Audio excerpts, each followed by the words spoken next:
이 본향을 향한의 아주 참 명곡이죠. 우리 전 교인이 한 사람도 빠짐없이 파트별로 사부를 해서 한 3주 동안 같이 이 파트장을 제가 세웠습니다.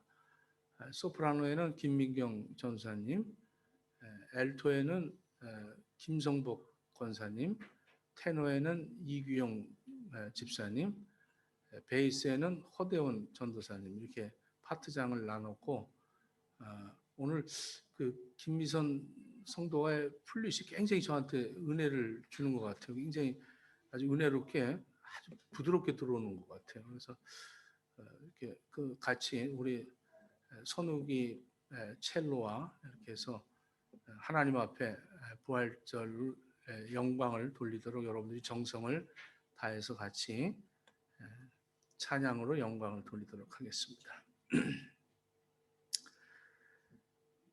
한 번 죽는 것은 정해져 있는 규정한 확실한 사실입니다. 히브리서 9장 27절에 한 번 죽는 것은 사람에게 정한 것이고 그 후에는 반드시 심판이 있다. 이 두 가지 일은 이거는 어떻게 피할래야 피할 수 없는 확실한 그런 사실이죠.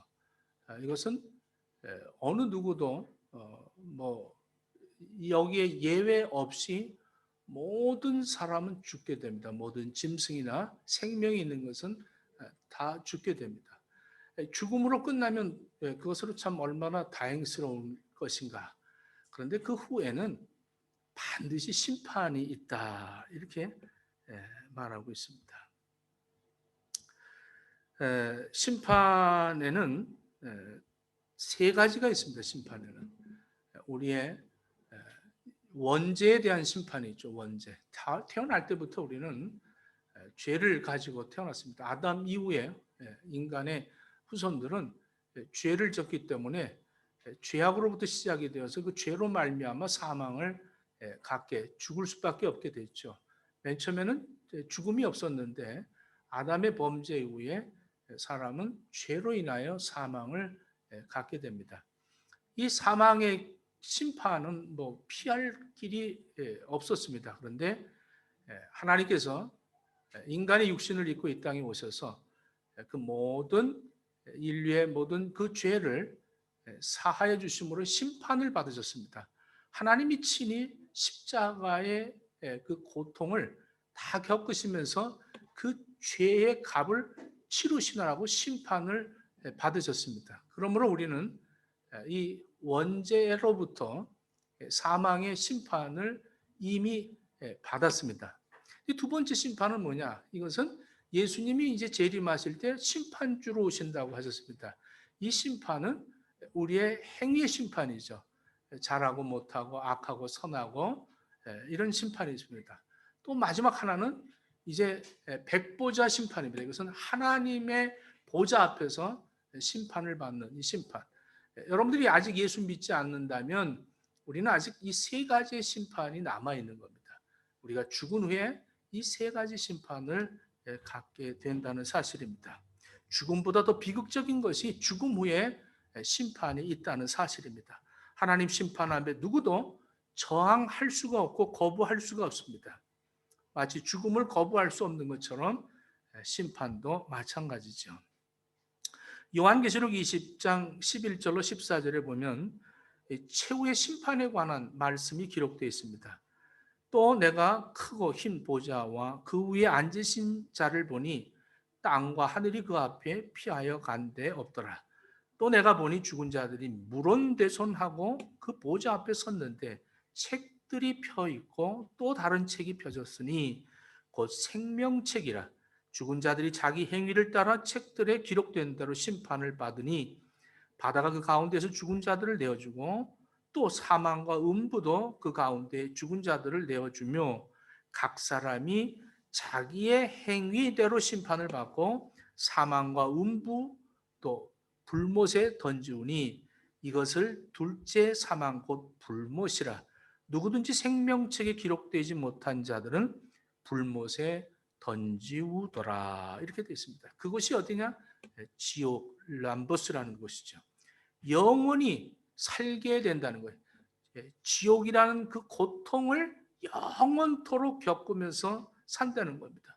그래서 이 지옥 가는 것보다 더 난 것을 우리 예수님께서 말씀하기를 마가복음 9장 47절로 49절을 보면 만일 내 눈이 너를 범죄케 하거든 빼어버리라. 한 눈으로 하나님의 나라에 들어가는 것이 두 눈을 가지고 지옥에 던져지는 것보다 나으니라. 거기는 구더기도 죽지 않고 불도 꺼지지 아니하느니라. 사람마다 불로 소금 치듯 함과 같으니라. 이렇게 말합니다. 그 최후의 심판도 무섭지만 사실 이 세상 사는 동안에 또한 심판 아래 있다는 것도 문제죠. 요한복음 3장 36절에 아들을 믿는 자는 영생이 있고 아들을 순종치 아니하는 자는 영생을 보지 못하고 도리어 하나님의 진노가 그 위에 머물러 있느니라. 이렇게 말합니다. 로마서 1장 18절에도 바울이 이어서 얘기합니다. 하나님의 진노가 불의로 진리를 막는 자들로 모든 경건치 않음과 불의에 대하여 하늘로 쫓아나나니. 마치 먹구름이 잔뜩 낀 하늘 아래 있는 것처럼 하나님의 진노가 이렇게 짓눌러면서 살아가는 그런 영적 사망이 있다는 겁니다. 아무리 돈을 벌고 아무리 좋은 집에 있고 아무리 무슨 권세가 있고 많이 배우고 세상에 재미로운 그런 모든 것들을 갖고 있는데도 여전히 허전하고 여전히 불안하고 불만이 가득한 삶을 산다는 것이죠. 우주 만물은 모두 심판을 받게 됩니다. 예외 없이 심판을 받게 됩니다. 사람뿐만 아닙니다. 마귀도 심판을 받고 천사도 심판을 받습니다. 고린도서 6장 3절에 보면 우리가 천사를 판단할 것을 너희가 알지 못하느냐 그러고 하거든 하물며 세상 일이랴. 마태복음 25장 41절에 보면 또 왼편에 있는 자들에게 이르되 저주를 받을 자들아 나를 떠나 마귀와 그 사자들을 위하여 예비된 영원한 불에 들어가라. 이렇게 말합니다. 마귀는 아담과 하와를 유혹해서 죄를 짓게 한 후에 심판이 예정이 된 것이죠. 마귀들은 큰 날 심판까지 흑암에 산다고 말하고 있습니다. 유다서 1장 6절에 또 자기 주의를 지키지 아니하고 자기 주의, 그러니까 천사의 자리를 지키지 아니하고 자기 처소를 떠난 천사들을 큰 날의 심판까지 영원한 결박으로 흑암에 가두었으며 이렇게 말합니다. 베드로후서 2장 4절로 5절에 보면 하나님이 범죄한 천사들을 용서하지 아니하시고 지옥에 던져 어두운 구덩이에 두어 심판 때까지 지키게 하셨으니 옛 세상을 용서하지 아니하시고 오직 의를 전파하는 노아와 그 7 식구를 보존하시고 경건하지 아니하는 자들의 세상에 홍수를 내리셨다. 이렇게 말하고 있습니다. 예수님이 재림하실 때에 사탄은 심판을 받게 되어 있습니다. 로마서 16장 20절에 평강의 하나님께서 속히 사탄을 너희 발 아래에서 상하게 하시리라. 우리 주 예수의 은혜가 너희에게 있을지어다. 이렇게 말합니다. 죽음은 반드시 있고 심판도 반드시 있다는 사실입니다.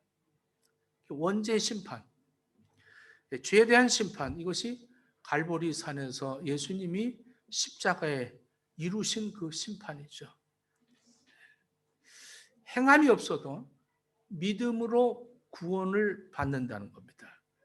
이미 우리의 원죄는 다 예수 그리스도가 십자가에 죽으심으로 아주 깨끗하게 구원을 받았다는 겁니다. 할렐루야. 고린도후서 5장 21절에 하나님이 죄를 알지도 못하신 이를 우리를 대신하여 죄로 삼으신 것은 우리로 하여금 그 안에서 하나님의 의가 되게 하려 하심이라. 이렇게 말합니다. 요한복음 3장 14절에 광야에 놋뱀을 든 것 같이 들림을 받게 될 것이라고 우리 예수님께서 말씀하신 것이 십자가의 죽으심을 얘기한 것이죠. 첫 심판은 십자가의 심판입니다. 이 십자가 위에서 주님이 외치시죠. 마태복음 27장 46절에 제9시쯤에 예수께서 크게 소리질러 이르시되 엘리 엘리 라마 사박다니 하나님 나의 하나님 어찌하여 나를 버리셨나이까. 예수 그리스도가 죄 없으신 예수 그리스도가 우리의 죄 때문에 하나님이 어쩔 수 없이 죽이시는 하나님의 그 언약을 이루시는 그 모습이죠. 우리는 갈보리 십자가에서 심판을 받았습니다. 이제 우리는 하나님의 자녀가 되었습니다. 하나님을 아버지라고 부르는 그러한 양자의 택함을 받았습니다. 이것이 바로 1차의 심판입니다. 그러면 모든 것이 끝났을까요? 결코 그렇지 않습니다. 우리는 죄 사함을 받았어요. 예수님 때문에. 그 후에 죄 안 짓습니까? 모두가 또다시 죄를 짓습니다. 이것이 인간입니다. 로마서 3장 23절에 모든 사람이 죄를 범하였음에 하나님의 영광에 이르지 못하더니 이렇게 말합니다. 요한일서 1장 8절로 10절에 보면 만일 우리가 죄가 없다고 말하면 스스로 속이고 또 진리가 우리 속에 있지 아니할 것이요 만일 우리가 우리의 죄를 자백하면 그는 미쁘시고 의로사 우리 죄를 사하시며 우리를 모든 불의에서 깨끗하게 하실 것이요 만일 우리가 범죄하지 아니하였다 하면 하나님을 거짓말하는 이로 만드는 것이니 또한 그 말씀이 우리 속에 있지 아니하니라 이렇게 말합니다. 우리는 날마다 우리의 몸을 닦듯이 샤워하듯이 날마다 순간마다 회개하면서 살게 되어 있습니다. 히브리서 4장 13절에 지으신 것이 하나도 그 앞에 나타나지 않음이 없고 우리의 결산을 받으실 이는 눈앞에 만물이 벌거벗은 것 같이 드러나느니라 이렇게 말합니다. 우리의 모든 것이 다 드러난다. 이것이 바로 행위의 심판이라는 겁니다. 예수님은 심판주로 다시 오십니다. 그럼 초림의 예수님은 구세주로 우리의 모든 질고를 지시고 심판을 받으시기 위하여 오십니다. 두 번째 예수님이 다시 오실 때는 재림주는 심판주로 오신다는 겁니다. 고린도후서 5장 10절에 보면 이는 우리가 다 반드시 그리스도의 심판대 앞에 나타나게 되어 각각 선악간에 그 몸으로 행한 것을 따라서 받으려 함이라 이렇게 말합니다. 우리의 모든 행위가 하나님 앞에 다 드러나고 그것을 심판을 받는다는 거예요. 모든 성경은 하나님의 감동으로 된 것이라 이렇게 말합니다. 감동으로 된 것으로 교훈과 책망과 바르게 함과 의로 교육하기에 유익하니 이는 하나님의 사람으로 온전하게 하며 모든 선한 일을 행할 능력을 갖추게 하려 함이라. 그래서 우리는 하나님의 말씀을 배우고 은혜를 받는 이 모든 것들이 하나님의 말씀을 통해서 하나님이 사람으로 온전하게 하며 모든 선한 일을 하게 하는 그 능력을 갖추게 하려 함이라고 말씀하고 있습니다. 예수님은 영접한 사람은 이미 심판을 받았습니다. 영접하는 순간에 이미 나의 원죄는 다 용서를 받습니다. 그러나 살아가면서 날마다 심판을 받아야 합니다. 이것은 종의 심판이죠. 사람은 누구나 심판을 면할 수 없습니다. 지옥으로의 심판은 면하겠지만 심판주 앞의 심판은 면할 수 없다는 겁니다. 고린도후서 5장 10절에 이는 우리가 다 반드시 그리스도 심판대 앞에 나타나게 되어 각각 그 선악간에 그 몸으로 행한 것에 따라서 심판을 받는다는 거예요. 이 심판은 상급의 심판입니다. 천국이냐 지옥이냐 이 심판이 아닙니다. 똑같이 대우하는 것은 불공평을 하지 않습니까? 다르게 대하는 것이 공평한 거 아니겠습니까? 학교에서도 공부 잘하는 사람은 학점이 많고 학교에서도 공부 못하는 사람은 학점이 적은 것 분명한 거 아닙니까? 운동하지 않으면 배가 나오는 거 아닙니까? 여러분들이 먹지 않으면 빠지고 여러분들이 노력한 만큼 그 대가가 이루어지는 거 아니겠습니까? 이것이 공평인 겁니다. 어떻게 가만히 있으면서 예뻐지고 가만히 있으면서 날씬해지고 가만히 있으면서 학점이 올라가고 가만히 있으면서 은혜를 받았다는 것은 있을 수 없는 것입니다. 착각하지 마십시오. 예수 믿으면 다다. 여러분들 오해하지 마십시오. 예수 믿고도 심판 아래 있는 사람들이 얼마나 많은지 모릅니다. 이것이 바로 행위의 심판인 것입니다. 고린도전서 3장 10절로 15절에 보면 내게 주신 하나님의 은혜를 따라 내가 지혜로운 건축자같이 터를 닦아둠에 다른 사람이 그 위에 세우나 그러나 각각 어떻게 그 위에 세울까를 조심하라. 이 닦아둔 것 외에는 이 다른 터를 닦아둘 자가 없으니 이 터는 곧 예수 그리스도라. 예수 그리스도 터 위에 우리가 건축자이라는 것입니다. 만일 누구든지 금이나 은이나 보석으로 어떤 사람은 나무나 풀이나 집으로 이 터 위에 세운다. 그것이 사람의 공력인데 이 공력이 나타날 것이다. 어떻게 나타나냐? 불로 태울 것이라는 겁니다. 불로 태워서 사람의 공력이 나타나는데 만일 누구든지 그 위에 세운 공력이 그대로 있으면 상을 받을 것이다. 누구든지 공력이 불타버리면 해를 받으리니 그러나 자신은 구원을 받되 불 가운데에서 받는 것이라. 이 부끄러운 구원이라는 거죠. 여러분들, 우리가 왜 어떤 사람은 그렇게 열심히 새벽 기도도 하고 어떤 사람은 열심히 뭐 그렇게 헌신하고 봉사하고 왜 그렇습니까? 어떤 사람은 그냥 맨날 아파요. 핑계만 댑니까? 이유가 뭡니까? 그것은 바로 하나님 예수 그리스도 터 위에 우리의 공력을 세우는데 어떤 사람들은 정말 정성을 다해서 자기의 금 같은, 자기의 그 보석 같은, 자기의 그 은 같은 그것을 공력을 열심히 하지만 어떤 사람은 그냥 나무, 집, 풀 같은 것으로 그리스도 안에 헌신하고 봉사하는 척하지만 불이 임하면 다 타버리고 남는 것은 나의 공력이 남는데 그 공력에 따라서 상을 주신다고 성경은 말씀하고 있습니다. 성경에는 이 상이 면류관이라는 거예요. 믿음으로 구원받지만 행위로 면류관을 받는다는 거예요. 디모데후서 4장 8절에 의의 면류관이 있습니다. 고린도 전서 9장 25절로 27절에 보면 썩지 않는 면류관이 있다는 거예요. 야고보서 1장 12절에 생명의 면류관이 있다. 데살로니가 전서 2장 19절에 자랑의 면류관이 있다. 베드로전서 5장 1절로 보면 영광의 면류관이 있다는 거예요. 롯의 가정이 소돔과 고모라의 그 유황불 속에서 나왔을 때 모든 것이 불타버렸습니다. 소돔과 고모라는 다 불탔어요. 가지고 있었던 것이 모두 헛된 것들이에요. 남은 것은 뭡니까? 오직 하나님의 사랑만 남았어요. 그들을 구원해 주신 하나님의 사랑만 남는 거예요. 이스라엘의 첫 왕 사울을 보십시오. 하나님이 쓰시다가 버리십니다. 그 이유가 뭡니까? 사무엘은 그 사울의 그 버림을 이렇게 얘기합니다. 사무엘상 15장 17절에 왕이 스스로 작게 여기실 때에 이스라엘 지파의 머리가 되지 아니하셨나이까, 이렇게 말합니다. 이 사울이 스스로 자기를 낮췄을 때는 하나님이 높이 세우셨는데 이젠 하나님 없이도 자기가 왕 노릇하니 하나님이 그를 버리시고 이제 이새의 아들 8명 중에 가장 작은 자 다윗을 왕으로 세우시죠.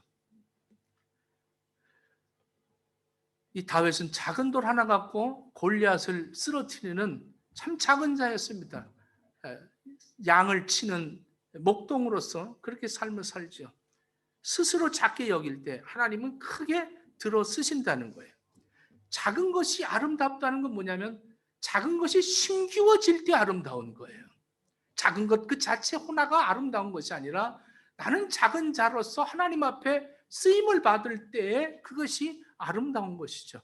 하나님은 작은 일에 충성하는 사람들을 축복하십니다. 그리고 심판이 있다는 겁니다. 선민의 교만이 또 심판이 있습니다. 선민의 교만. 예수님이 공중재림하실 때 교회가 들림을 받게 되죠. 그때 들림을 받지 못하는 그 이유가 3가지가 있습니다. 하나가 하나님을 거부하는 사람들입니다.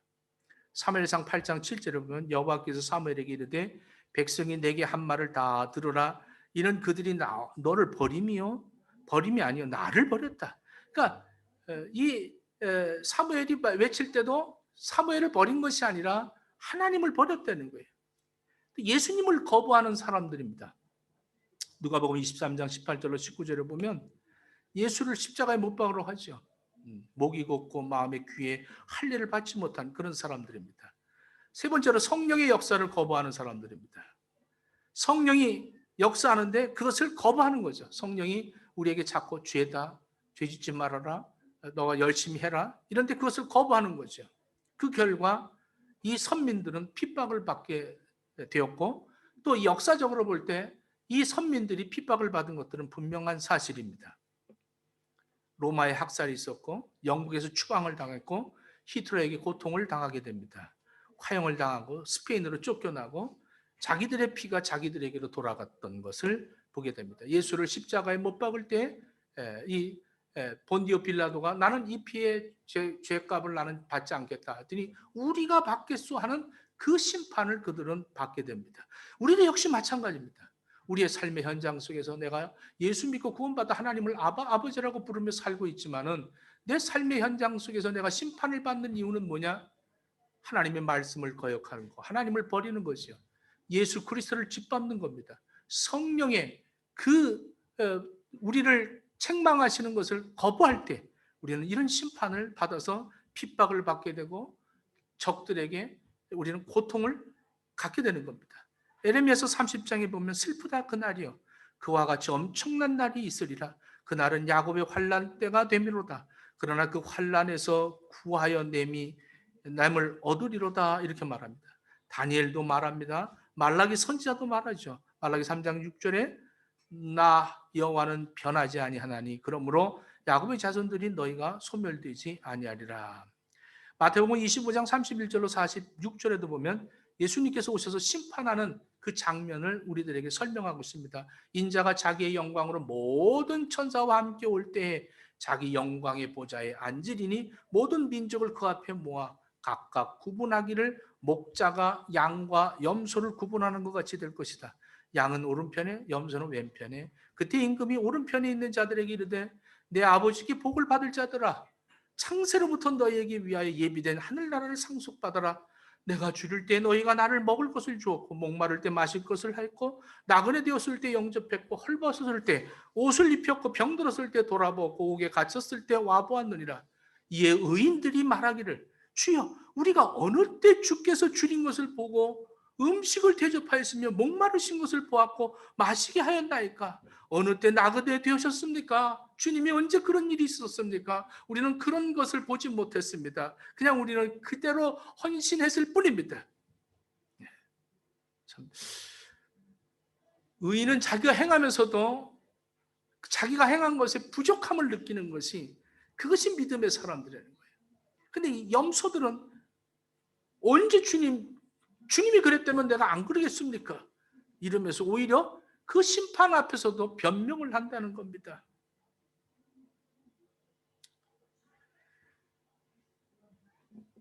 예수님이 오셔서 심판하실 때 그들을 어두운 데로 바깥 어두운 데 던져라.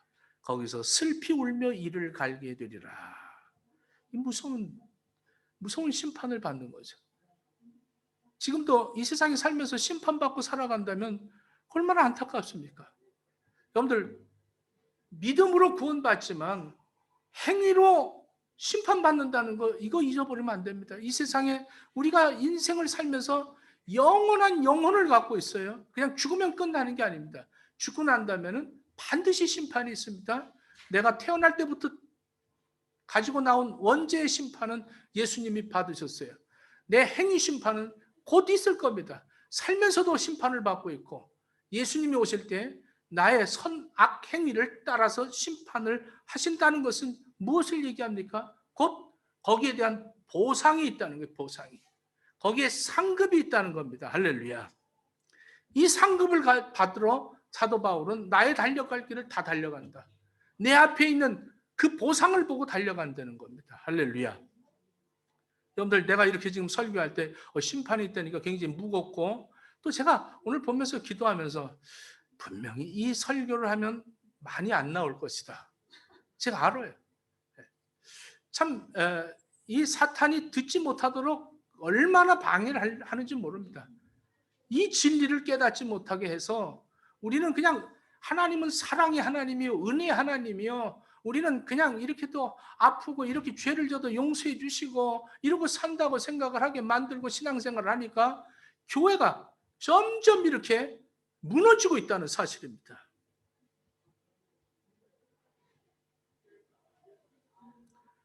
우리 모두가 죄를 지을 수 있지만 우리 죄가 짓는 죄 가운데서 용서받지 못하는 죄도 오늘 본문에서 우리에게 가르쳐주고 있는 그런 말씀이죠.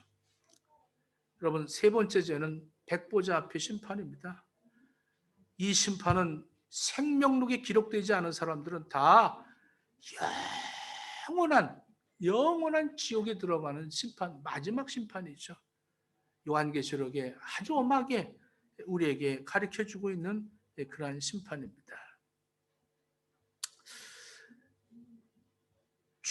죄를 짓는데 오늘 이 본문의 26절에 보면 본문 26절에 보면 우리가 진리를 아는 지식을 받은 후 짐짓죄를 범한 즉 다시 속죄하는 제사가 없고 이렇게 말합니다. 이 짐짓죄라는 것이 무엇인가? 이 죄는 다시 속죄받는 제사가 없다 이렇게 말합니다. 이것을 알기 위해서 민수기 15장 22절부터 31절을 제가 읽어드립니다. 너희가 그릇 범죄하여 여호와가 모세에게 말한 이 모든 명령을 지키지 못하고 곧 여호와가 모세에게 너희에게 명한 모든 것을 여호와가 명한 날부터 이후에 너희의 대대에 지키지 못하여 회중이 부지 중에 그릇 범죄하였거든.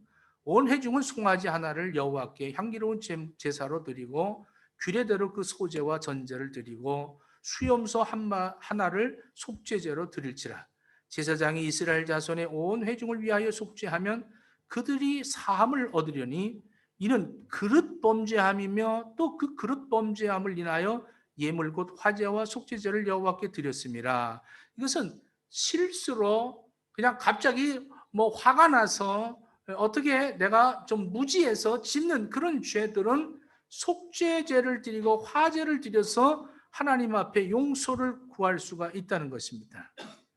그런데 또 하나의 죄가 있다는 거예요. 이 죄는 아주 계획적으로 짓는 죄라는 겁니다. 계획적으로. 이 민수기에서 이스라엘 백성들에게 두 가지 종류의 죄를 이야기하는 것이죠.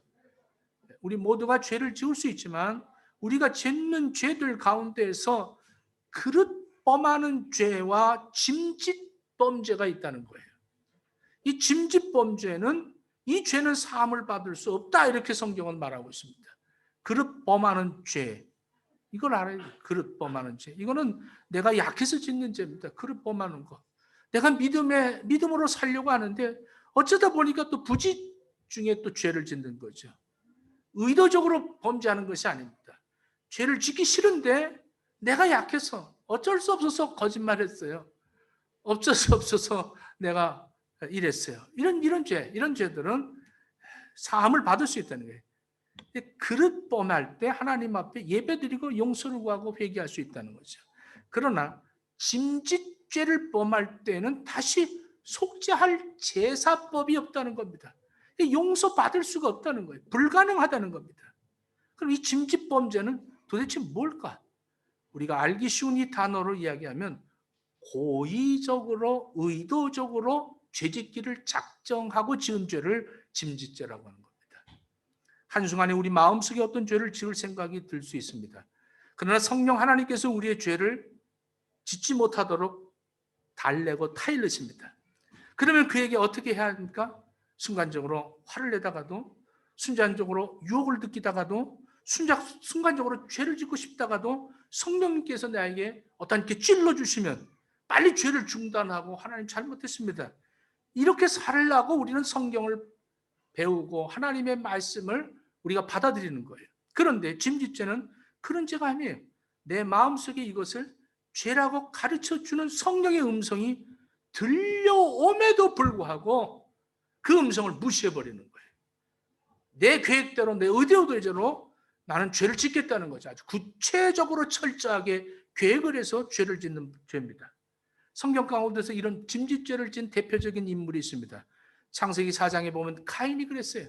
가인 동생 아벨과 같이 제사를 지내다가 하나님이 아벨의 제사는 받으시고 가인의 제사는 받지 않았을 때 하나님께서 예배 받으신 그 아벨, 하나님 앞에 예배 못 드린 가인의 그 속성에는 미움이 생기기 시작합니다.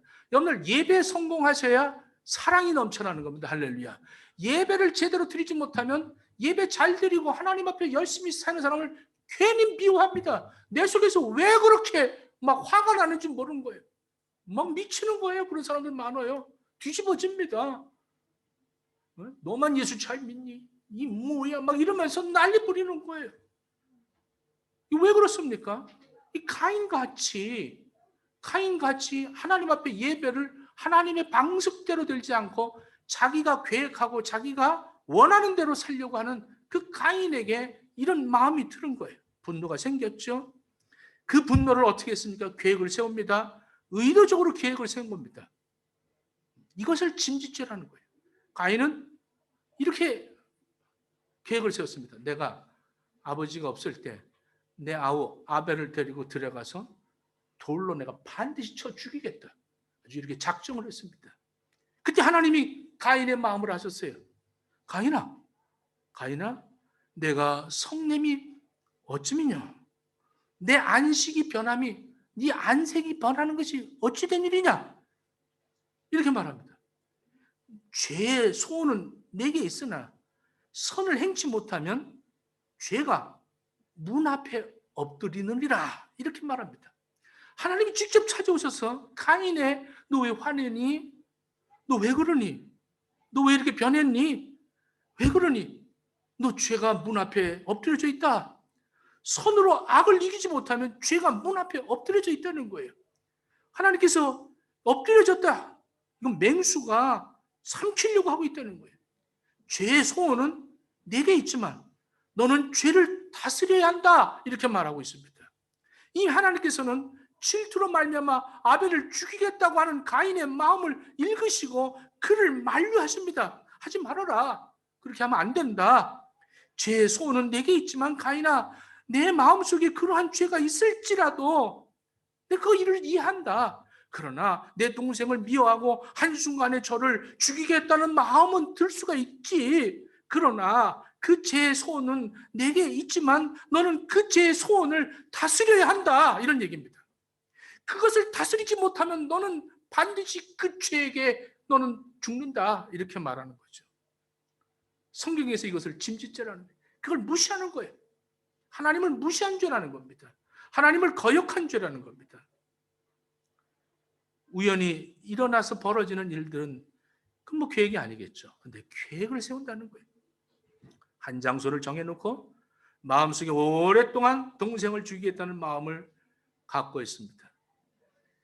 하나님은 그걸 아셨어요. 그리고 찾아오시죠. 깨우쳐 주십니다. 버려라. 근데 하나님의 음성을 거역해버립니다. 이것을 바로 고의적인 죄, 의도적인 죄, 계획적인 죄라는 거예요. 오늘 본문 26절을 보겠습니다. 우리가 진리를 아는 지식을 받은 후 이렇게 얘기합니다. 진리를 아는 지식을 받은 후, 예수 그리스도는 진리십니다. 하나님의 말씀을 받은 후에 언제 어느 정도 알았어요. 직분도 받았어요. 교회 생활 오래 했어요. 아주 성경 읽기, 새벽 기도 나오고 기도도 많이 합니다. 받은 후에 그 지식을 받은 후에 짐짓죄를 범한 즉 다시 속죄를 얻을 제사가 없다. 여기서 우리가 이렇게 합니다. 26절에 우리가, 이 히브리 저자를 포함하는 거죠. 너희들이 아니라 우리가라는 건 나도 너희들도 진리를 아는 지식을 받았지 않니? 여러분들 이 히브리 서를 기록한 저자가 세 가지 설이 있습니다. 바울이 기록했다, 바나바가 기록했다, 아볼로가 기록했다. 이들은 아주 히브리 문화에 능통하고 아주 엘리트적인 문화를 받은, 교육을 받은 그런 사람들입니다. 이렇게 아무리 히브리를 완전히 아주 그 구약 성경을 능통한다 할지라도 그래도 나도 가능성이 있다는 거예요. 내가 이렇게 기록해도, 그러니까 목사도 가능성이 있고 여러분들도 가능성이 있다는 겁니다. 진리를 아는 지식을 받은 후에, 이 지식이라는 것은 헬라어로 두 가지가 있어요. 거노시스, 일반적인 지식입니다. 에티거노시스, 이건 아주 구체적인 지식이라는 거죠. 예수님이 나를 위해서 십자가에 죽으시고 사흘 만에 부활하시고, 그리고 우리들을 돌아봐 주시고 승천하시고, 예수 그리스도가 가시면서 보혜사 성령을 우리에게 주셨고, 교회를 통해서 공동체를 주셨고, 우리가 같이 이 사랑을 나누면서 살아야 되다가 주님 오시는 그날을 우리가 고대하면서 살아야 된다. 이것을 다 받았다는 거예요. 우리가 지시를 받은 후에도 죄를 짓는다. 이것을 히브리 기자는 우리에게 명확하게 경고하고 있는 거예요. 하나님의 말씀을 다 알고 있으나 계획적으로 죄를 범하는 자가 우리 가운데 있다는 겁니다. 그 원인이 왜 그렇습니까? 왜 이런 죄를 질까요? 29절에 봅니다. 그 원인을 성경은 우리들에게 이렇게 가르쳐 줍니다. 하물며 하나님의 아들을 밟고 자기를 거룩하게 한 언약의 피를 부정한 것으로 여기고 은혜의 성령을 욕되게 하는 자의 당연히 받을 형벌이 얼마나 더 중하겠느냐 너희는 생각하라 이렇게 말합니다. 왜 의도적인 죄를 짓는가? 성경은 그 이유를 믿음의 태도에 문제가 있다고 설명하고 있습니다. 우리가 이 땅을 살아가는 동안에 구원받았지만 우리의 믿음의 태도에 문제가 생긴다는 거예요. 그 뭐냐? 하나님의 아들을 짓밟는다는 거죠. 참 내가 어떻게 예수님을 짓밟으겠어? 그러지 않아요. 저는 아닌가 봅니다. 지금 히브리 기자는 나와 너희들 같이 이 죄를 질 수 있다고 얘기하고 있습니다. 이 말은 하나님의 아들 예수 그리스도를 나의 발 아래 둔다는 것입니다. 발로 짓밟는다는 뜻이 아니라 내 삶의 우선순위가 그 하나님께 주권을 양도하지 아니하고 내가 항상 결정하고 내가 나를 다스리겠다는 거예요. 내 유익에 둔다는 겁니다. 내 이득에 둔다는 거예요. 내 편리에 둔다는 겁니다. 나를 위해서 둔다는 거예요. 하나님 앞에 내 모든 주권을 하나님 앞에 맡겨서 예수 그리스도의 그 보좌에 맡겨야 될 텐데 언제나 나의 유익이 우선이 되고 내가 주인이 되어서 내 마음 보좌에 예수 그리스도를 앉히지 않고 살아간다는 거예요. 내 생의 주인은 나다 이겁니다.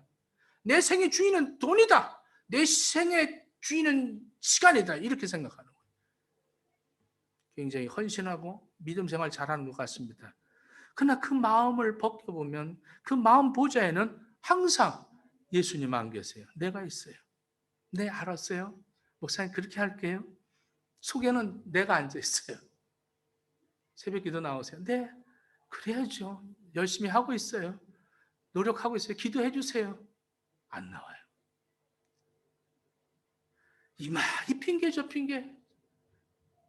오늘은 뭐 해서 안 나오고 내일은 뭐 해서 안 나오고 항상 예수 그리스도를 내 발 아래 두고 그리고 내가 살아가고 있는 인생들. 이러기 때문에 내가 계획 세우고 내가 의도적으로 죄를 짓고 살아간다는 겁니다. 그 다음에 두 번째로 이유가 있어요. 언약의 피를 부정하는 거죠. 언약의 피는 예수 그리스도의 피입니다.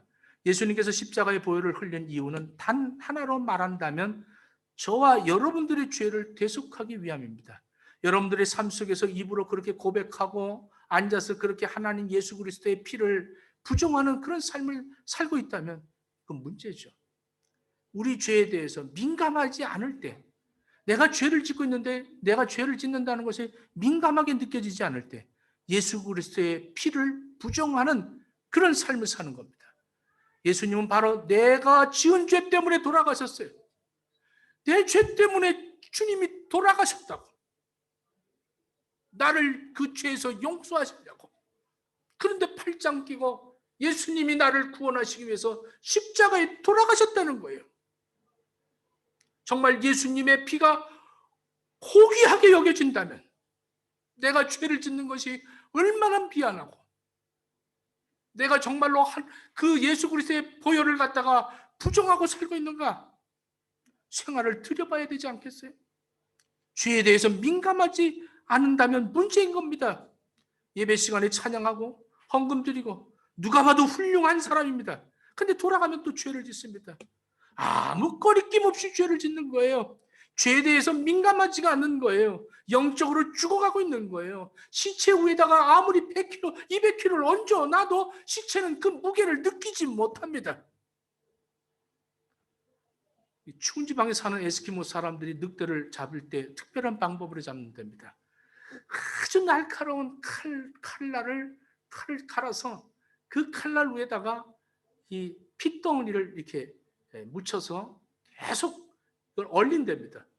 다 꽁꽁 얼면 또다시 피를 묻혀서 또 꽁꽁 얼리고 해서 그 창을 이렇게 땅에다가 이렇게 아주 단단하게 세우는 됩니다. 그럼 늑대들이 와서 그 피 냄새를 맡고 와서 그것을 핥아먹는다는 거예요. 열심히 핥아먹다 보면 이 혀가 얼어갖고 얼얼해갖고 이 칼날이 나왔는데도 칼날을 다 핥아갖고 혀가 갈기갈기지게져서 피를 흘리며 자기 피를 먹고 죽는다는 거예요. 죄를 계속 지면 죄가 나를 자꾸 마비를 시키는 거예요. 감각을 잃어버리는 거예요. 자기 혀가 갈라지고 있는데도, 피를 흘리고 있는데도 모른다는 거죠.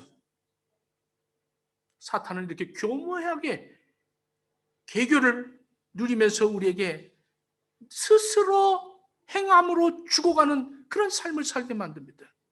죄는 하나님과 우리의 그 접속의 감각을 둔화시키고 있다는 거예요. 하나님과 나와의 사이에 내 영혼이 지금 살아있는 것에 둔감을 만들게 하는 것이 죄라는 겁니다. 여러분들이 죄의 심각성을 여기십니까? 우리는 죄는 우리의 영혼을 마비시킨다는 것을 명심하십시오. 우리가 고통을 느끼지 못하는 이유가 뭡니까? 실제적으로 심각한 상처를 받고 있는데도 불구하고 나는 구원받았다. 구원에 대해서 명확하게 나는 구원받았다. 그러면서 나는 내 영혼은 죽어가고 있다면 얼마나 문제입니까? 모든 사람은 예외 없이 죄의 세력 아래 있다는 사실을 명심하십시오. 따라서 죽음과 영혼의 고통의 형벌을 당하고 있다는 사실입니다. 저는 이렇게 얘기하는 것이 심판에 대해서 여러분들에게 무거운 중압감을 주고 여러분들에게 어떤 그런 엄포를 넣으려고 하는 것이 아니라 지금 오늘 본문 성경에서는 그럼 이 죄 치료의 방법이 무엇이냐를 우리들에게 지시해주고 거기서 돌아서라고 이 히브리 기자는 우리들에게 가르쳐주고 있는 말씀입니다. 죄의 치료가 무엇일까요? 여러분 교육하면 될까요? 교육을 한번 시킨다. 이 사람들이 무지해서 몰라서 그러니 교육을 시키겠다. 머리로 교육받아도 아무 소용없습니다. 마음이 중요한 거죠. 좋은 환경이 죄를 해결할 수 있을까요? 아닙니다. 그 성품입니다.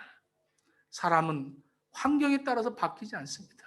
예수 그리스도만이 진정한 죄의 치료자이십니다. 그러므로 예수 그리스도 안에 있는 자들에게는 결코 정죄함이 없다는 이유가 뭡니까? 예수 안에 살으라는 겁니다. 예수님은 죄의 권세에서 우리를 해방시켜 주기를 원합니다. 죄를 이기고 승리하게 하기를 원하고 계십니다. 피 흘림이 없이는 사함이 없다고 선포하십니다. 육체의 생명은 피에 있기 때문에 피가 우리의 죄를 용서하신다는 거예요. 그래서 예수님의 피의 그 보혈의 능력이 얼마나 중요한지 모르는 거예요.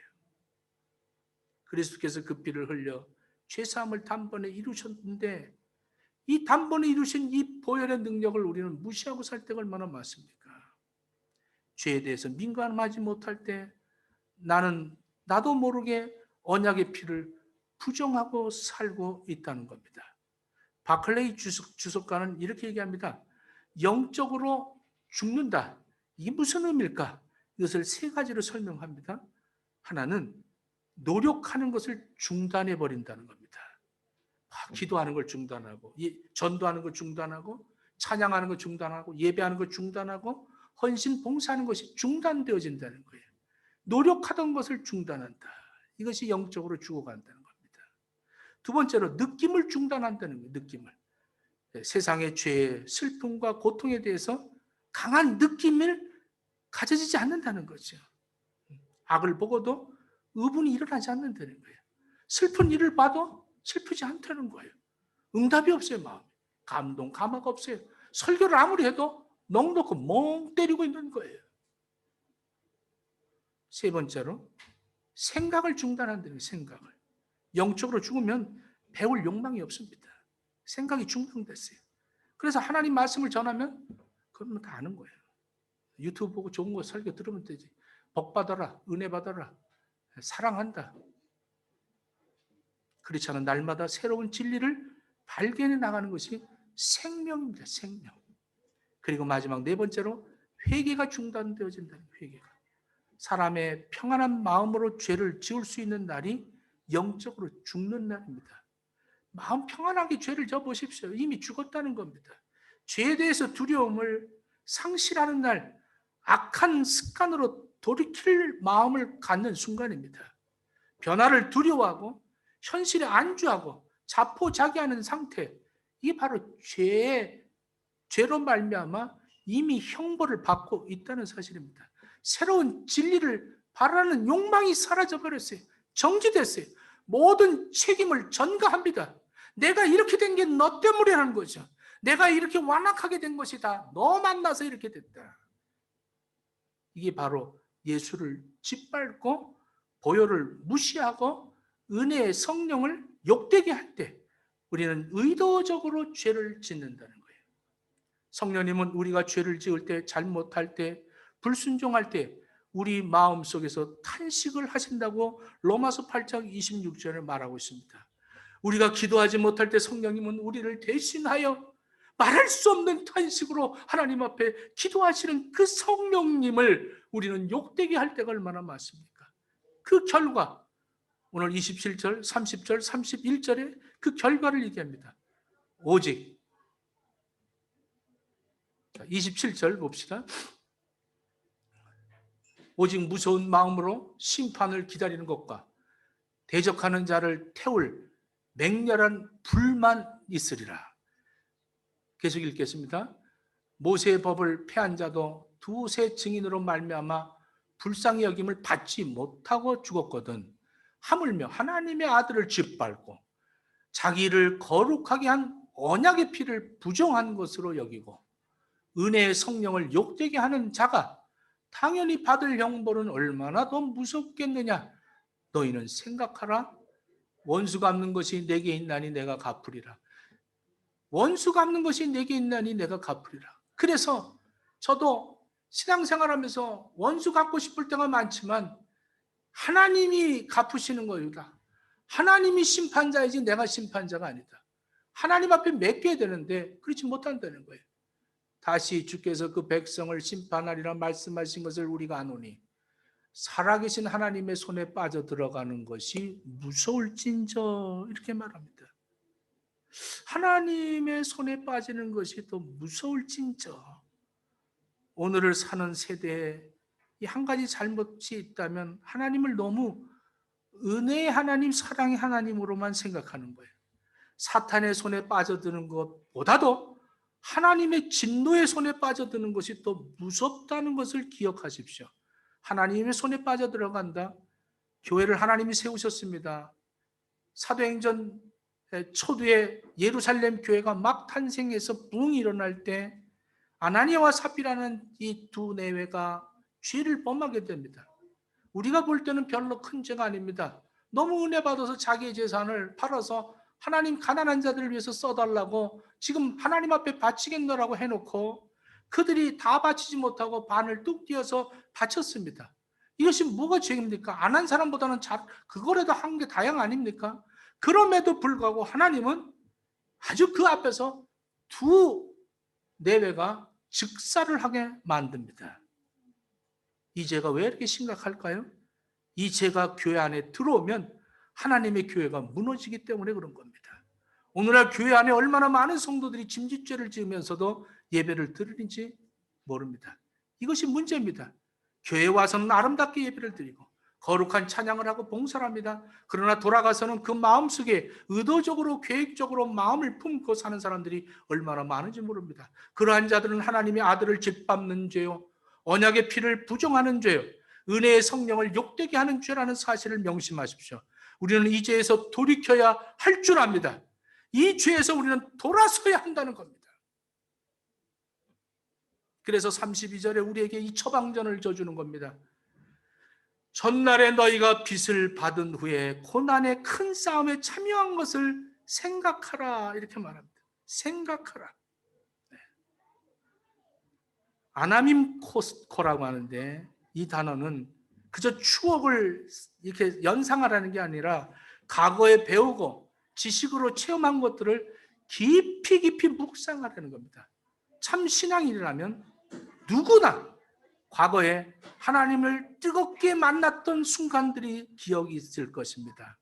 사도 바울도 이 짐짓죄를 짓는 이 병에 걸리지 않기 위해서 늘 과거에 예수님을 만났던 생각을 늘 기억하면서 살았어요. 전날을 깊이 생각했다고요. 사도행전 한 장에 사도 바울이 다메섹 도상에서 예수님을 만난 이 간증을 3번이나 합니다. 바울이 얼마나 고난을 받습니까? 예수 믿고 얼마나 핍박을 받습니까? 감옥에도 들어가고 얼마나 고통스럽습니까? 바리새인 중에 바리새인이요, 로마의 시민권을 가진 하이 클래스의 교육을 받은 바울, 이 바울이 왜 그런 고통을 겪으면서도 그것을 참고 견딜 수 있었느냐? 그것은 단 한 가지, 바로 그 다메섹 도산에서 만났던 그 예수를 계속 기억한 거예요.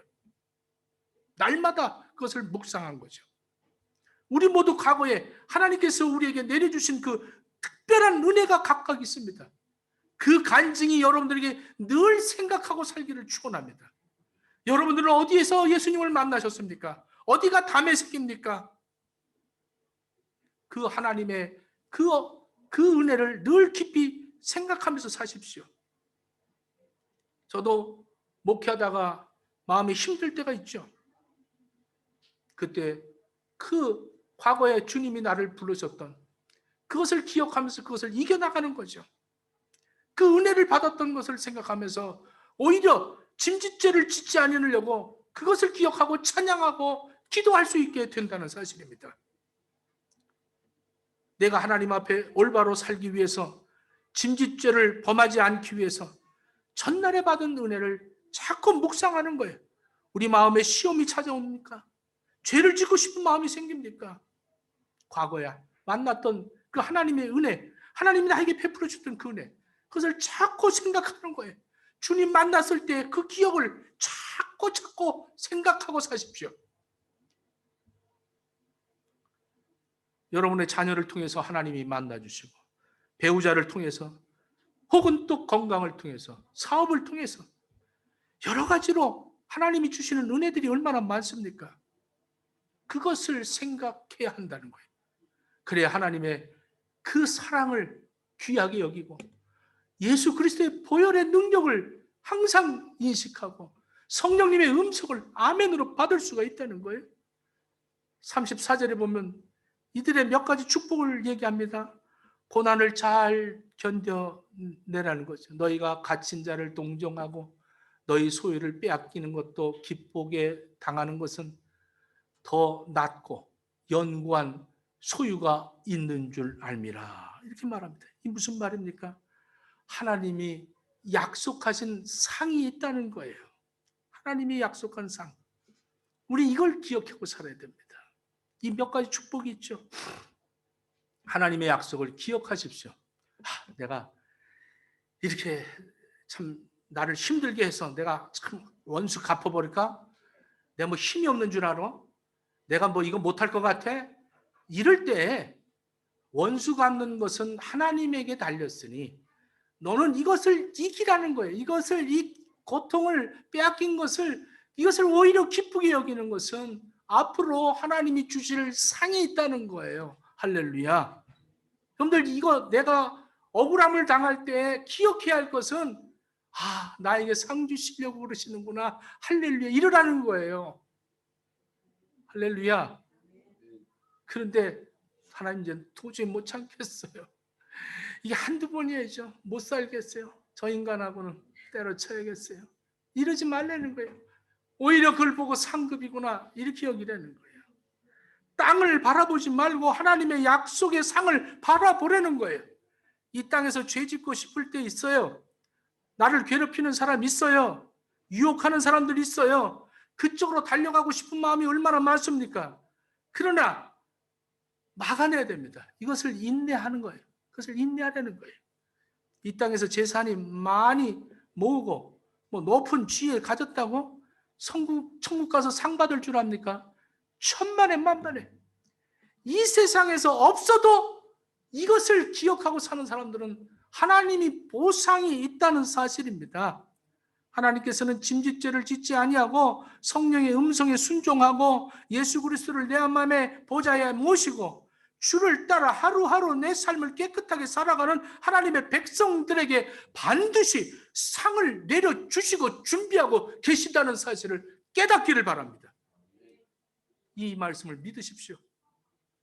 담대하십시오. 여러분들의 삶의 현장 속에서 누가 여러분들에게 죄 짓자고 하면 No. 한번 붙자. No. 거절하십시오. 그 유혹을 뿌리치십시오. 왜요? 하나님의 약속의 상이 기다리고 있잖아요. 우리는 이것을 알기 때문에 이 세상에서 억울함을 당해도 기뻐하면서 사는 겁니다. 그리고 마지막으로 이 히브리 기자는 우리에게 37절로부터 39절에 믿음으로 살아야 한다고 가르쳐주고 있습니다. 잠시 잠깐 후면 오시리가 오시리니 지체하지 아니하실 것이다. 나의 의인은 믿음으로 말미암아 살리라. 또한 뒤로 물러가면 내 마음이 그를 기뻐하지 아니하리라 하셨느니라. 우리는 뒤로 물러가 멸망할 자가 아니요 오직 영혼을 구원함에 이르는 믿음을 가진 자가 아니겠느냐. 우리는 잠깐 얼마 남지 않은 주님 오실 날을 고대하면서 삽니다. 의인은 믿음으로 사는 거예요. 그리고 뒤로 물러가지 않는다는 거예요. 오직 영혼을 구원함에 이르는 그 믿음을 가진 우리들은 이 짐짓대에서 벗어날 수 있는 유일한 길은 믿음으로 사는 거예요. 눈으로 보는 대로 살지 마십시오. 내가 하고 싶은 대로 살지 마십시오. 먹고 싶고 입고 싶고 모든 것 내 마음대로 소유하고 싶은 그 모든 것들을 그걸대로 살지 말고 천국의 상을 바라보면서 사십시오. 이것이 믿음으로 사는 거예요. 저는 이 말씀을 준비하면서 내가 사탄이 나를 상대할 만큼 내가 경건한가? 사탄이 아무나 상대하는 것이 아니라는 것을 알았어요. 사탄이 상대해 줄 만한 내가 경건한 사람으로 살고 있는가? 그렇지 못함을 알았어요. 사탄의 대상도 되지 못하는 나, 이런 내가 목사가 되어서 살아갈 수 있다는 것이 오직 믿음밖에 없다는 것을 알았습니다. 믿음으로 사는 거예요. 할렐루야. 우리는 침류에 빠지기 위해서 구원받은 것이 아닙니다. 하나님이 나를 위해서 인간의 육신을 입고 오셔서 십자가의 그 고통을 겪으신 이유가 내가 다시 침륜되는, 빠져버리는, 세상에 빠져버리는 그러한 사람 되기를 원해서 예수님이 나를 위해서 죽으신 것이 아니란 말입니다. 우리는 믿음으로 살기 위해서 예수 그리스도가 나를 위하여 대신 십자가에 죽으셨다는 사실입니다. 한 번 죽는 것은 정해져 있습니다. 언제 죽을지, 어디서 죽을지, 어떻게 죽을지 모릅니다.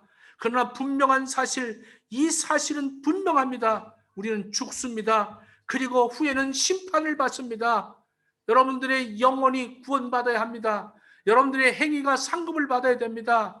이제 그 백보자 앞에서 하나님이 예수 그리스도와 함께 손잡고 천성을 올라갈 수 있는 여러분들 믿음으로 구원받음을 여러분들 명심하십시오.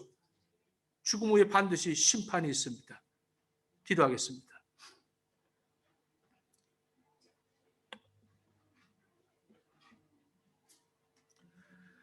우리를 위해서 우리를 구원하시기 위하여 그 많은 고통을 감당하신 예수님의 보혈의 능력을 이 시간에 다시 한번 상기하기를 원합니다.